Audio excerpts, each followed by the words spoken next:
لقد آثرک اللہ علینا، اللہ نے تجھے ہم پر ترجیح دی۔ یوسف علیہ السلام کے بھائیوں نے کہا وَإِن كُنَّا لَخَاطِئِينَ، اور بے شک البتہ ہم ہی خطا کار تھے۔ وَأَتُونِي بِأَهْلِكُمْ أَجْمَعِينَ، اور سارے گھر والوں کو میرے پاس لے آؤ۔ اور وہاں گھر بیٹھے یعقوب علیہ السلام نے فرمایا انی لأجد ریح یوسف، مجھے یوسف کی خوشبو آ رہی ہے، اور اس کرتے کو لا کے یعقوب علیہ السلام کے چہرے پہ ڈالا، فرتد بصیرا، تو ان کی بصارت لوٹ آئی۔ کیا کیا مناظر ہیں دیکھے زمینے، کن ہستیوں کا گواہ آسمان،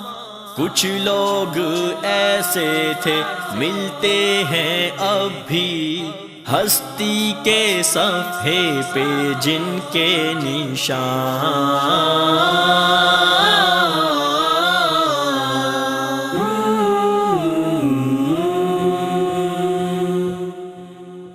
مایا کہ توبۃ نصوحن کی سب سے پہلی شرط کیا ہے کہ انسان اپنے گناہ پر نادم ہو، شرمندہ ہو، اس کو افسوس ہو، اور وہ کہے یہ بات کہ الہی مجھ سے یہ خطا ہو گئی، میری یہ ہیبٹ ہے، مجھ سے غیبت ہو جاتی ہے، مجھ سے جھوٹ بولا جاتا ہے، اعتراف کرے اپنے گناہ کا، اور اس کے بعد اگر وہ اللہ رب العزت سے معافی کی درخواست کرے گا تو امید ہے کہ اللہ تعالیٰ اس کی توبہ کو قبول فرمائے گا۔ آپ دیکھیں کہ مثلا 2 بچے ہیں، ان سے کوئی غلطی ہو گئی، اب ماں ان دونوں سے ناراض ہے، ایک بچہ آتا ہے ماں کے سامنے کھڑا ہو کے اور بڑا بلنٹلی اکڑ کے بڑے روڈ انداز میں کہے اچھا سوری، بس صبح سے آپ ناراض ہیں، چلیں بس اب آپ ٹھیک ہو جائیں، نارمل ہو جائیں، سوری کہہ دی میں نے۔ نہ اس کا لہجہ ایسا ہو کہ اس کو ماں سے محبت ہے، نہ اس کا انداز ایسا ہو کہ وہ شرمندہ ہے اپنے کیے پہ، نہ اس کو دکھ ہو اس بات کا کہ میں نے اپنی ماں کو ہرٹ کیا، کسی بھی قسم کی اس کو کوئی فیلنگ نہ ہو، اور وہ زبان سے بے شک کھڑا ہو کے 10 دفعہ کہہ دے سوری سوری۔ کئی دفعہ آپ دیکھیں بچے آپس میں لڑ رہے ہوتے ہیں تو اگر ماں ان کو کہے نا کہ اچھا بیٹا آپ بھائی کو سوری بول دو، آپ کی فالٹ ہے، تو وہ جہاں موڈ نہ ہو سوری بولنے کا وہاں وہ کیسے کہتے ہیں اچھا سوری سوری سوری، ایسے سوری بولیں گے جیسے اٹھا کے اس کے سر پہ ماری اور بڑا احسان کیا۔ تو بندے کا معاملہ روزمرہ زندگی میں اپنے بڑوں کے ساتھ ایسا نہیں ہونا چاہیے، اور پھر سب سے بڑی ہستی اللہ رب العزت کی ہستی، اس کے ساتھ اگر ہمارا یہ معاملہ ہے کہ نمازیں قضا ہو رہی ہوں ہمیں کوئی دکھ نہ ہو۔ آپ دیکھیں کہ آپ اپنی کسی فرینڈ کو فون کریں اگر، اور ایک دفعہ فون کریں، دوسری دفعہ کریں، اور اگر فون اٹینڈ نہ ہو اور وہ کال بیک بھی نہ کرے، اور بعد میں کہیں اگر ملاقات ہو یا بات ہو تو آپ کیا کہیں گی؟ ناراض ہوں گے، دکھی ہوں گی، میں نے تمہیں فون کیا، تم نے کال بیک نہیں کیا، تم نے میری فون نہیں اٹینڈ کیا۔ یا کہیں 4-6 لوگ ہیں اور آپ کی بہن یا آپ کی سہیلی کسی اور سے بات چیت کر رہی ہے اور آپ اس کو کہیں کہ اچھا میری بات سنو، اور آپ کے بلانے پر وہ توجہ نہ کرے، وہ آپ کی بات کو نہ سنے، تو کیا اس چیز کو آپ کیا سمجھیں گی؟ آپ ہرٹ ہوں گی، آپ پریشان ہوں گی، آپ اس کو محبت اور دوستی اور خلوص کے خلاف سمجھیں گی، اور آپ ضرور اس سے شکوہ کریں گی کہ جب 4-6 لوگ اکٹھے ہو جاتے ہیں تب تم تو میری ایک بات بھی سننے کو تیار نہیں ہوتی۔ اور کہاں یہ کہ نماز کے لیے جب اذان دی جاتی ہے تو کس کی طرف سے پکار ہوتی ہے؟ اللہ رب العزت کی طرف سے پکار ہوتی ہے، اور بندہ اس وقت اگر ٹیلی ویژن پہ بزی ہے یا سہیلیوں کے ساتھ بزی ہے یا کسی اور شاپنگ میں بزی ہے، بازار میں ہے، تو وہ سوچے کہ اللہ کی نظر میں اس کا کیا مقام بن رہا ہے، اور پھر اس کو اس بات پر کوئی افسوس بھی نہ ہو، اس کو احساس بھی نہ ہو، اس کو دکھ بھی نہ ہو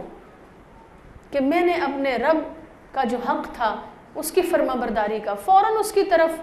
توجہ کرنے کا، میں نے وہ حق ادا نہیں کیا۔ لہٰذا اگر ہم اللہ رب العزت کے سامنے سرخرو ہونا چاہتے ہیں، اگر ہم یہ چاہتے ہیں کہ ہم سے انسان ہونے کے ناطے جو خطائیں ہو گئی اللہ تعالیٰ ان کو معاف کر دے، قیامت کے دن وہ گناہ ہمارے چہرے پہ بلیک پیچز کی طرح نہ چمٹے پڑے ہوں، کچھ گناہ ہوں گے جو پھوڑوں کی طرح ابل رہے ہوں گے،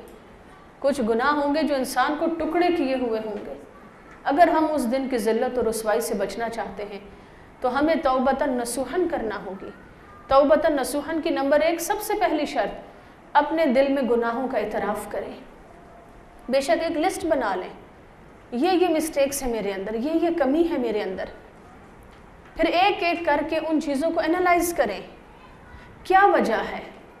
کیوں نہیں مجھ سے یہ کام ہو پاتا؟ کیوں نہیں میں اپنی کریکشن کر پاتی؟ اور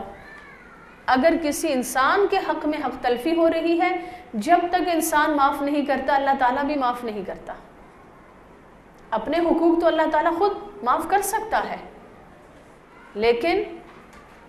اگر کسی بندے کی حق تلفی ہوئی ہے تو اس صورت میں اللہ رب العزت کی طرف سے اس وقت تک معافی نہیں ہوگی جب تک کہ وہ بندہ معاف نہیں کرے گا۔ پھر یہ کہ اگر ہم نے کسی کا حق دینا ہے اور ہم زبانی کلامی معافی مانگ کے کہیں کہ اچھا وہ میں نے 100 روپے آپ کا دینا تھا، چلیں اس کو تو چھوڑیں، بس آپ زبانی کہہ دیں کہ میں نے معاف کر دیا، نہیں، اس گناہ کی معافی تب ہوگی کہ جو ہم نے دینا ہے وہ ہم دیں۔ عموماً ہمارے ہاں ایک طرف نمازیں، تہجد، عبادات چل رہی ہوتی ہیں، صدقہ خیرات باہر بہت ہو رہا ہوتا ہے، لیکن دوسری طرف اگر وراثت کی تقسیم کا معاملہ ہے تو جس کا حق ہے اس کو نہ دیا جائے، خصوصاً بہنوں کو کہہ دیا جائے بس آپ بھائیوں کو معاف کر دیں، تو بہنیں کیا معاف کریں گی جو چیز ان کے ہاتھ میں ہی نہیں آئی؟ جو وراثت کا حق اللہ رب العزت نے جس کا جو حصہ لکھا ہے وہ حصہ اس کو پہنچ کر رہنا چاہیے، وہ حصہ اس کو مل کے رہنا چاہیے۔ اور اگر وہاں ہم حق تلفی کر رہے ہیں تو ہم خواہ تہجد گزار ہوں اور کتنے ہی عبادت گزار ہوں، لیکن جب تک بندے کا حق اس کو نہیں دیا جائے گا وہ گناہ اپنی جگہ ہے۔ اور اسی طرح پھر وراثت کی تقسیم میں اگر ہم بہن بھائیوں کا بہت خیال رکھیں لیکن بیوی کے حقوق میں حق تلفی کر رہے ہوں، گھر میں جو بہو ہے اس کو ڈیگریڈ کیا جا رہا ہو، اس کو اگنور کیا جا رہا ہو، تو شاید پیچھے بھی ہم یہ مثال پڑھ چکے کہ نبی اکرم صلی اللہ علیہ وسلم نے فرمایا کہ وہ عورت مجھے جہنم میں دکھائی گئی کہ جس نے گھر میں ایک بلی پال رکھی تھی اور وہ اس بلی کا خیال نہیں رکھتی تھی۔ تو ایک جانور پر ظلم و ستم کرنے والے کی بخشش نہیں ہو سکتی، انسان تو اشرف المخلوقات ہے۔ لہٰذا بیوی کے حقوق کو ادا کرنا، ان میں سب سے پہلے حق مہر ادا کرنا، حق مہر ادا کیے بغیر تو نکاح ہی مکمل نہیں ہوتا۔ ایک طرح سے نکاح کے ہی جو ڈیمانڈز ہیں اور جو اس کی تعلیمات ہیں وہی ابھی فلفل نہیں ہوتی کنڈیشنز، لہٰذا ان چیزوں کا ہمیں خیال رکھنا چاہیے۔ اسی طرح کسی دوست سہیلی کے ساتھ بات چیت کرتے ہوئے ہم نے کچھ ایسا کہہ دیا جس سے وہ ہرٹ ہو گئی اور وہ پریشان ہے، وہ دکھی ہے، یا ہم نے کسی پر کوئی الزام لگا دیا اور وہ الزام اس پر موجود ہے، تو ہم خواہ گھر بیٹھے 1000 نفل پڑھتے رہیں اور 100 دفعہ استغفار کرتے رہیں، ہمیں اللہ رب العزت کے سامنے اس بات کا، ان الفاظ کا، ان جملوں کا جواب دینا ہوگا کہ ہم نے اس کے کسی بندی کے لیے کیا کہا، ہم نے اس کے کسی بندے کے لیے کیا کہا۔ لہٰذا توبۃ نصوحاً کے لیے نمبر 1 گناہ کا اعتراف، نمبر 2 گناہ پہ شرمندگی، افسوس، نمبر 3 گناہ کی تلافی، اس کو کمپنسیٹ کریں، جو دینا ہے وہ اس کو دیا جائے، اگر الزام لگایا ہے کسی پہ تو اس کو سوری بولی جائے اور اس کو جا کر بتایا جائے کہ مجھ سے یہ غلطی ہو گئی۔ کسی کے سامنے کسی کی انسلٹ کی ہے تو اسی شخص کے سامنے آپ کو بتانا ہوگا کہ مجھ سے غلط ہوا، یہ شخص ایسا نہیں تھا، اور انسان عہد کرے کہ یا رب میں آئندہ یہ گناہ نہیں کروں گا، آئندہ کے لیے اصلاح، تب اللہ رب العزت سے بندہ امید رکھے کہ میرے پچھلے گناہوں کی کوئی معافی تلافی ہو جائے گی۔ لہٰذا اخوان یوسف نے خود بھی گناہوں کا اعتراف کیا اور اپنے والد سے کہا کہ آپ بھی ہمارے لیے یا ابا نستغفر لنا ذنوبنا، اے ہمارے ابا جان آپ ہمارے لیے ہمارے گناہوں کی بخشش کے لیے دعا کیجیے، انا کننا خاطئین، بے شک ہم خطا کار ہیں۔ اور یہاں سے ایک اور بات یہ پتہ چلتی ہے کہ دوسروں کو بھی دعا کے لیے کہا جا سکتا ہے، کسی کو یہ کہنا کہ آپ میرے لیے دعا کیجیے، خصوصاً والدین کو کہنا چاہیے۔ والدین تو خود بخود اپنی اولاد کو بہت سی دعائیں دیتے ہیں، اور بڑی بدنصیب ہوتی ہے وہ اولاد جو والدین کی دعاؤں سے محروم ہو۔ لہٰذا اگر ہمیں یہ محسوس ہو کہ امی ہم سے ناراض ہیں یا بابا ہم سے خفا ہیں کسی بات پہ، تو ضرور اس بات پہ تڑپ جانا چاہیے انسان کو، ان کو ایکسکیوز کرنا چاہیے، معافی مانگنی چاہیے۔ اور اس کے علاوہ گھر میں اگر مزید بزرگ ہیں، نانی ہیں، دادی ہیں، دادا ابو ہیں، ان کے ساتھ بیٹھنا، ضرور بیٹھا کریں، وقت دیا کریں اور ان کو کہا کریں کہ آپ نے میرے لیے یہ دعا کرنی ہے۔ یعنی بڑوں سے دعائیں کروانا ایک سعادت ہے انسان کے لیے، یہ انسان کی خوش بختی کی علامت ہے کہ اس کے بڑے اس کو دعائیں دیتے ہوں اور وہ دعاؤں کا مستحق سمجھا جاتا ہو بڑوں کی نظر میں۔ قال یعقوب علیہ السلام نے فرمایا سوف استغفر لکم ربی، ان قریب میں اپنے رب سے تمہارے لیے بخشش کی دعا کروں گا۔ یعقوب علیہ السلام نے فرمایا ان قریب میں اپنے رب سے تمہارے لیے بخشش کی دعا کروں گا۔ انہ هو الغفور الرحیم، بے شک میرا رب بخشنے والا مہربان ہے۔ یہاں یعقوب علیہ السلام نے یہ نہیں فرمایا کہ اچھا میں ابھی دعا کرتا ہوں، کیا فرمایا؟ میں ان قریب تھوڑی دیر میں کروں گا۔ اس کے بارے میں علماء کی رائے یہ ہے کہ یعقوب علیہ السلام تہجد کے وقت اٹھ کر اپنے بچوں کے لیے بخشش کی دعائیں کرنا چاہتے تھے، لہٰذا انہوں نے کہا کہ میں ان قریب کروں گا، یعنی وہ وقت آ جائے۔ اور تہجد کے وقت کیوں کرنا چاہتے تھے؟ کیونکہ وہ دعاؤں کی قبولیت کا وقت ہے۔ ہم بھی جب اپنے بچوں کی ہدایت کے لیے، ان کی دنیا اور آخرت کی کامیابی کے لیے اور ان کے لیے خیر کی دعائیں مانگنا چاہیں تو تہجد کے وقت کا اہتمام کرنا چاہیے، اس وقت اٹھ کر نوافل پڑھ کے دعائیں مانگنی چاہیے۔ فلما دخلوا علی یوسف، اب کیا ہوا؟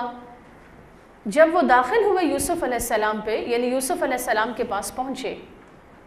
کون کون؟ آیت نمبر 99 میں کس کس کے یوسف علیہ السلام کے پاس آنے یا مصر میں آنے کا ذکر ہے۔ اب یہ پوری فیملی ہے جو یوسف علیہ السلام کے پاس آ رہی ہے، اور سورۃ یوسف جو نازل ہوئی، قریش مکہ نے یہود کے کہنے پر نبی اکرم صلی اللہ علیہ وسلم سے یہ سوال کیا تھا کہ آپ یہ بتائیے کہ بنی اسرائیل مصر میں کیسے پہنچے، کیونکہ مصر بنی اسرائیل کا ملک نہیں تھا۔ تو بنی اسرائیل یعنی یعقوب علیہ السلام کے بچے، یعقوب علیہ السلام کی اولاد مصر کیسے پہنچے؟ تو یہ وہ موقع ہے، آیت نمبر 99 میں اس بات کا ذکر ہے کہ اب اس موقع پہ جب کہ یعقوب علیہ السلام کی بینائی لوٹ آئی تو یہ پوری فیملی کہاں آ گئے؟ مصر آ گئے۔ یہ موقع ہے بنی اسرائیل کے مصر میں داخل ہونے کا۔ فلما دخلوا علی یوسف، پھر جب وہ آئے یوسف علیہ السلام کے پاس، آوا الیہ ابویہ، تو یوسف علیہ السلام نے اپنے والدین کو اپنے پاس جگہ دی۔ ایک مرتبہ پھر محسن کی صفت، والدین کا احترام، والدین سے محبت، خواہ انسان خود دنیاوی اعتبار سے کسی بھی مقام و مرتبے پر ہو، وہ والدین کے سامنے ایک اوبیڈینٹ، فرمانبردار، عاجز اولاد کی طرح بیہیو کرے۔ لہٰذا آپ یہاں سے جاتے ہیں، اگر گرمی سردی کی وجہ سے انسان تھکن محسوس کرے، یا انسان کسی آفس میں جاب کر رہا ہے اور وہاں سے تھکا ہوا گھر آئے، یا اور کسی بھی جگہ سے لوٹ کے جب والدین کے پاس آئے تو یہ نہ سوچے کہ میں تو ابھی یہ کر کے آیا، باہر یہ ہوا، آفس میں یہ ہوا، کلاس میں یہ ہوا۔ نہیں، جب والدین کے سامنے پہنچے تو کوشش کرے کہ بہترین ایکسپریشن کے ساتھ والدین سے ملے، ان کے ساتھ اچھے جذبات کا اظہار کرے، مسکرا کے خندہ پیشانی سے ان کے ساتھ بات کرے۔ اور یہ عادت بچوں میں بچپن سے ڈیولپ کرنی چاہیے، بچپن سے یہ عادت بچوں کے اندر پیدا کرنے کے لیے کوشش اور محنت کرنی چاہیے والدین کو۔ اور ہوتا کیا ہے کہ بچپن میں جب بچے ایسا کرتے ہیں، مثلا کھیلتے ہوئے باہر سے آئے، دوستوں کے ساتھ ہنستے بولتے آئے، گھر انٹر ہوتے ہی تیوری چڑھا لی اور ماتھے پہ بل پڑ گئے اور لہجہ بدل گیا، اور ماما آپ کیا کرتی ہیں اور کہاں ہیں اور آپ نے اور آج کیا بنایا اور یہ نہیں کھانا، یہ نہیں پکانا، یہ کیوں کیا ہے، آپ تو میری بات نہیں، ہزار شکوے شروع ہو گئے۔ دوستوں کے ساتھ اچھے بھلے، سہیلیوں کے ساتھ ہنستے بولتے، اور ماں باپ کے سامنے شکوہ شکایت، فوراً بچے کو روک دیں وہیں پر اور اس کی بات کا جواب نہ دیں، اور اس بچے کو کہیں کہ بیٹا ماما کے ساتھ ایسے بات نہیں کرتے ہیں، آپ نے اگر یہ بات پوچھنی ہے تو آپ آرام سے پوچھیں، ماما جی امی جی یہ بات کیسے ہے، یہ کیا ہے، اور ابھی تو آپ اپنے فرینڈز کے ساتھ کھیلتے ہوئے آئے ہیں۔ اب آپ دیکھیں یہ چیز ہے جو شیطان انسان کے اندر پیدا کرنا چاہتا ہے، دوستوں سہیلیوں سے محبت، ماں باپ سے جدائی، ماں باپ سے دوری۔ لیکن اگر ہم یہ چاہتے ہیں کہ ہمارے بچے ایسے اثرات سے محفوظ رہیں تو ہمیں فوراً ایٹ دا اسپاٹ اس بات پر بچوں کو اس طرح ڈیل کرنا چاہیے کہ بچے کی اصلاح ہو۔ اس کو بٹھائیں، اس کے ساتھ بات کریں، ڈسکس کریں، آپ نے کیسے میرے ساتھ بات کی، میں آپ کی ماں ہوں،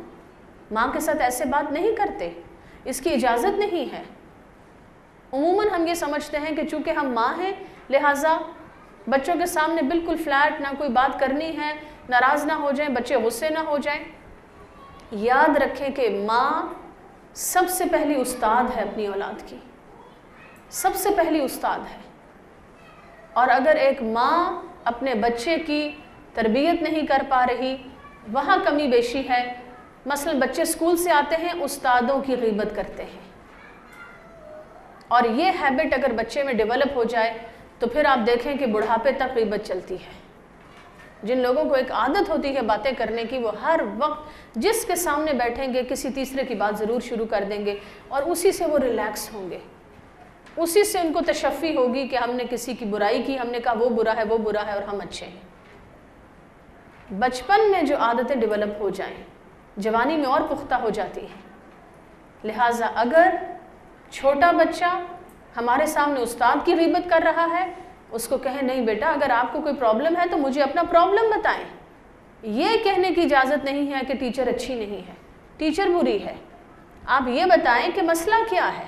تاکہ مسئلے کو حل کیا جائے، اور ضرور بچے کو بتایا جائے کہ آپ نے یہ جو جملہ بولا ہے یہ غیبت ہے، اس پر آپ کو استغفار کرنا ہوگا، یہ جو آپ نے بات بتائی یہ آپ کا پرابلم ہے، اس کو ہم حل کرنے کا سوچتے ہیں، لیکن یہ جو آپ نے جملہ بولا یہ غیبت ہے، یہ گناہ ہے، یہ نافرمانی ہے، اس پر استغفار کریں اور اس پر نفل پڑھ کے اللہ سے معافی مانگیں۔ پھر کیا ہوتا ہے جب بچے تھوڑے اور بڑے ہوتے ہیں اور اگر وہ بچپن کی ہیبٹ ڈیولپ رہے اور اسی طرح وہ بڑھتی رہے تو پھر آپ دیکھیں کہ ہر شخص کی برائی کا پہلو دیکھنے کی عادت پڑ جاتی ہے، یہ سہیلی بری ہے، یہ کزن بری ہے، وہ دوست برا ہے، بھائی برا ہے، بہن بری ہے، ایسا شخص ہر جگہ مس فٹ ہونے لگتا ہے۔ اس کے بعد جب شادی ہو جاتی ہے تو پھر اگر عورت کو عادت ہے تو ہر وقت وہ یہی دیکھتی رہے گی، ساس میں یہ برائی ہے، نند میں یہ برائی ہے، گھر چھوٹا ہے، یہ تنگی ہے، وہ پریشانی ہے، اور پازیٹیو ایسپیکٹس کہیں بھی اس کو نظر نہیں آئیں گے۔ اور شوہر کی برائی، سسرال کی برائی، اسی طرح اگر لڑکے میں یہ عادت ہوگی تو وہ شوہر بن کر بھی کیا کرے گا، اپنی ہی بیوی کی غیبتیں سب کے سامنے کرے گا، اپنی ہی بیوی کی برائیاں کرے گا، وہ اپنی بیوی جیسے رشتے کے ساتھ بھی مخلص نہیں ہوگا، آخرت میں تو اس کو جواب دینا ہی پڑے گا، لیکن اس کی دنیا بھی برباد ہو جائے گی۔ اس بیوی کے دل میں اس کی کیا رسپیکٹ ہوگی کہ جو شوہر اپنی بیوی کی غیبت کرتا ہو یا بیوی اپنے شوہر کی غیبت کرتی ہو۔ لہٰذا ان چیزوں کو ہمیں بچپن سے چیک کرنے کی ضرورت ہے، اور آپ دیکھیں کہ باقی تمام رشتے بعد میں بنتے ہیں، سب سے پہلا رشتہ ماں کا رشتہ ہے، سب سے پہلا رشتہ والدین کا رشتہ ہے۔ لہٰذا اگر والدین کا احترام بچہ کر رہا ہے، اس کو سکھایا جا رہا ہے، والدین کے مقام و مرتبے کو وہ پہچانتا ہے، تو امید ہے کہ وہ آگے چل کے اب دیکھیں کہ ہر جو سٹیج ہے زندگی کی وہ ایک امتحان ہے، اسکول کے بعد کالج لائف وہ ایک امتحان ہے کہ اس میں ہمارے بچے کیسے سرخرو ہوں، اس کے بعد میرڈ لائف وہ ایک اور امتحان ہے، اس کے بعد بڑھاپے کی زندگی، میچور لائف اور پھر بڑھاپا، یہ سب سے مشکل امتحان ہے کہ اب زندگی کے آخری حصے میں ہم کیا کما رہے ہیں۔ تو اگر ہم شروع سے ہی نالائق رہیں گے اور شروع سے ہی ہماری عادتیں بری رہیں گی تو ہم آگے سے آگے فیل ہوتے چلے جائیں گے، خواہ دنیا والوں کی نظروں میں ہم یہ سمجھیں کہ لوگوں کی نظروں میں تو ہم بہت اچھے ہیں اور پریٹینڈ یہ کریں کہ ہم بہت اچھے ہیں، ہمارا اعمال نامہ صرف مجلس کا نہیں، تنہائی کا بھی لکھا جا رہا ہے۔ لہٰذا یوسف علیہ السلام کی وہ عادت، جو بچپن کے الفاظ جو انہوں نے اپنے والد کو کیسے بلاتے تھے، یا ابتی، اے میرے ابا جان، تو والدین کے ساتھ وہ محبت اور وہ احترام اور اوبیڈینس اور عاجزی۔ لہٰذا کیا کیا انہوں نے؟ جب یہ سب آ گئے، آوا الیہ ابویہ، اپنے والدین کو اپنے پاس جگہ دی۔ یہ نہیں کہا کہ میں تو اتنا بڑا بادشاہ بن گیا، یا شکوے شکایتیں، آپ نے تو میری خبر نہ لی، آپ نے تو کوشش نہ کی، ہاں نہیں، بلکہ فوراً اپنے والدین کو اپنے پاس جگہ دی۔ وَقَالَ ادْخُلُوا مِصْرَ إِنْ شَاءَ اللَّهُ آمِنِينَ، اور کہا کہ مصر میں داخل ہو جائیے انشاءاللہ پورے امن کے ساتھ۔ اور یہ وہ موقع ہے کہ جب بنی اسرائیل مصر میں داخل ہوئے۔ وَرَفَعَ أَبَوَيْهِ عَلَى الْعَرْشِ،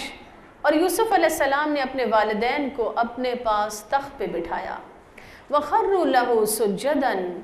اور وہ سب یعنی اخوان یوسف اور پوری فیملی خَرُّوا لَهُ سُجَّدًا، اس کے سامنے گر گئے، اس کے سامنے جھک گئے۔ وَقَالَ، اور فرمایا یوسف علیہ السلام نے، یا ابتی، اے میرے ابا جان۔ اس ورڈ کو ہائی لائٹ کر لیجئے، یہ ورڈ اچانک نہیں سیکھا یوسف علیہ السلام نے، یہ بچپن کی تربیت تھی، یہ بچپن کی عادت تھی۔ یہ وہی ورڈ ہے جو یوسف علیہ السلام نے تب استعمال کیا تھا جب انہوں نے اپنے والد کو اپنا خواب سنایا تھا۔ یا ابتی، اے میرے ابا جان، ھذا تأویل رؤیایا من قبل، یہ ہے تعبیر میرے اس خواب کی جو میں نے پہلے دیکھا تھا۔ قد جعلھا ربی حقا، تحقیق میرے رب نے میرے اس خواب کو سچ کر دکھایا۔ یہاں پھر اس خواب کی سچی کا سچا ہونا اور اس خواب کی سچی تعبیر کا سامنے آ جانا، کس کو کریڈٹ دے رہے ہیں؟ اللہ رب العزت کو۔ جو میں نے خواب میں یہ دیکھا تھا، کیا خواب تھا؟ کہ سورج اور چاند اور 11 ستارے میرے سامنے سجدہ کر رہے ہیں۔ تو یہاں یہ نہیں کہا کہ دیکھا وہ خواب سچا تھا اور میں تو تھا ہی بہت بڑا، اور میں تو تھا ہی بڑا ٹیلنٹڈ، اور آخر اتنے زمانے کے بعد آپ کو پتہ چل گیا۔ نہیں، فرمایا کہ میرے رب نے میرے اس خواب کو قد جعلھا ربی حقا، میرے رب نے میرے اس خواب کو سچا کر دکھایا۔ وقد احسن بی، اچھا پھر آپ دیکھیے کہ سچا خواب تھا لیکن تقریباً 30 سال کے بعد تعبیر سامنے آئی، کیونکہ ایک رائے ہے علماء کی کہ شاید اس وقت یوسف علیہ السلام کی عمر تقریباً 40 سال کے راؤنڈ اباؤٹ تھی۔ مختلف آراء ہیں، لیکن ٹینٹیٹیو اگر ہم 40 ایئرز بھی رکھیں تو تقریباً اگر اس وقت وہ 15 سال کے تھے تو یہ تقریباً 25 سال کے بعد تعبیر سامنے آئی۔ لہٰذا سچے خواب کا یہ مطلب نہیں کہ رات کو ہم نے خواب دیکھا، صبح اٹھ کے ہم کہیں کہ بس اب کچھ ہونے والا ہے کیونکہ میں نے رات کو یہ خواب دیکھا تھا۔ نہیں، نہ خواب ہمارے اختیار میں ہیں، نہ تعبیریں ہمارے اختیار میں ہیں، سب کچھ اللہ کے اذن سے ہوتا ہے۔ لہٰذا انسان اچھے خوابوں اور اچھی تعبیروں اور اچھے حالات کے لیے اپنے رب کی طرف رجوع کرے۔ کچھ لوگ ایسے تھے ملتے ہیں اب بھی، ہستی کے صفحے پہ جن کے نشان